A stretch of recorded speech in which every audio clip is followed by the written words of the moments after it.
should start by saying I never meant for any of this to happen. I wasn't looking for a family, or for love, or for a place to belong. I was just looking for money. That's it. The scam was simple. Find a missing person with similar features, someone who disappeared long enough ago that memories blurred but recent enough that hope still lingered. Walk in, pretend to be their long-lost child, and get close. Close enough to their bank accounts, their valuables, their trust. And then leave. I'd done variations of this before, never this bold, never this high risk.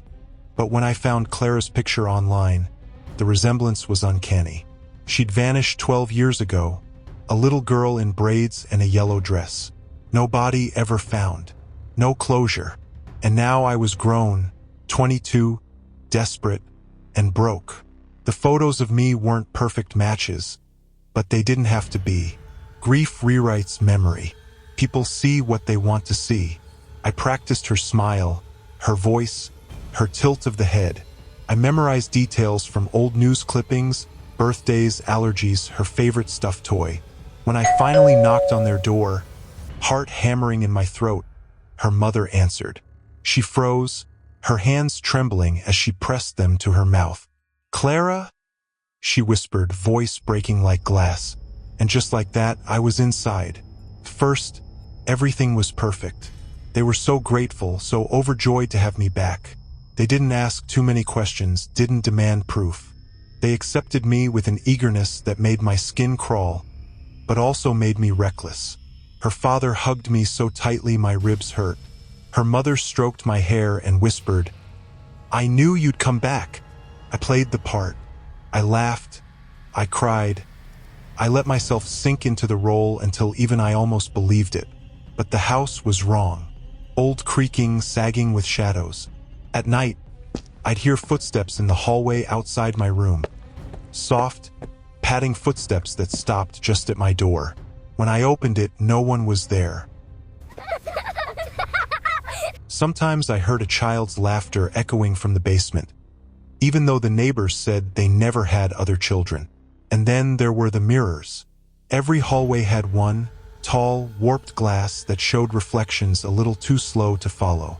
Sometimes, out of the corner of my eye, I saw someone standing behind me, a small girl with hollow eyes. The first real slip happened at dinner. Her mother called me by another name, not Clara. "Eat, Ira," she said gently, sliding the plate closer. I froze, but her father didn't even flinch. When I asked who Ira was, her mother's lips curled into a smile that never reached her eyes. "You are," she whispered. There were rules I didn't understand. Some rooms I wasn't allowed to enter. The upstairs door at the end of the hall was always locked, her father carrying the key on a chain. One night, while they slept, I stole it. My hands shook as I turned the lock, the old brass groaning open to reveal a nursery.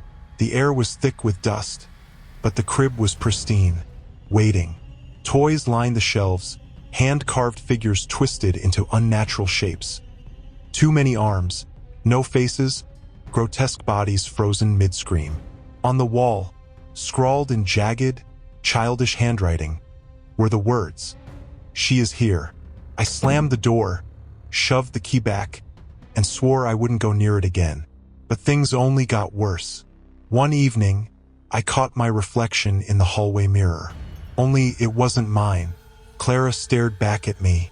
Not the clean, smiling girl from the missing posters, but something else. Skin gray, eyes sunk deep, mouth stretched into a jagged grin. Her lips moved, the glass fogged with her breath. "You can't leave," she whispered. "I'm almost finished." I told myself it was stress, guilt, lack of sleep. But then came the night of the storm. They led me downstairs, no more games, no more pretending. The basement was lit with dozens of candles, their flames bending unnaturally inward. A circle had been drawn on the floor, chalk and salt intertwined with symbols I didn't recognize. In its center lay a doll, crude and stitched, its head tilted, its mouth sewn shut. "Sit," her father commanded. I obeyed. They began chanting, voices guttural and low.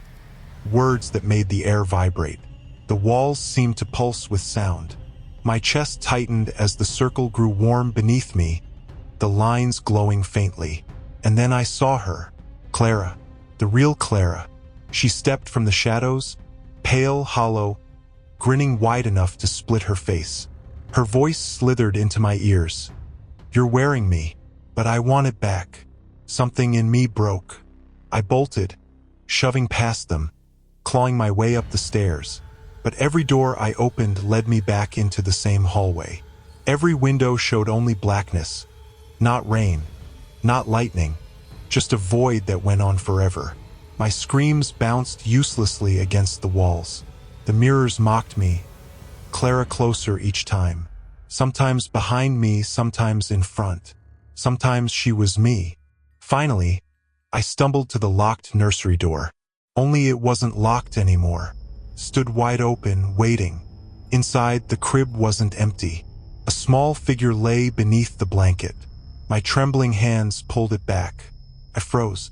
It was me, a younger me, 9 years old, skin waxy, lips blue, eyes open but glassy.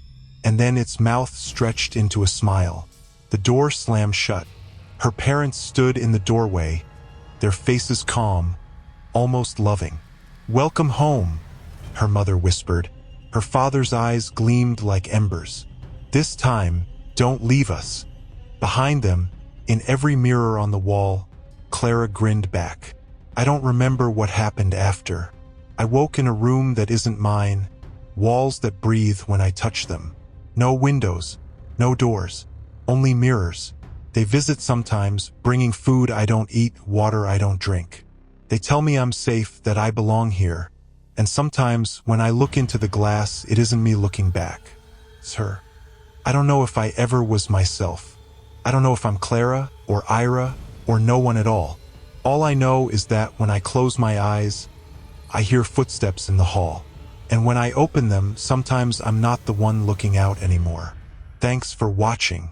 Don't forget to like, subscribe, and hit the notification bell for more scary stories every week.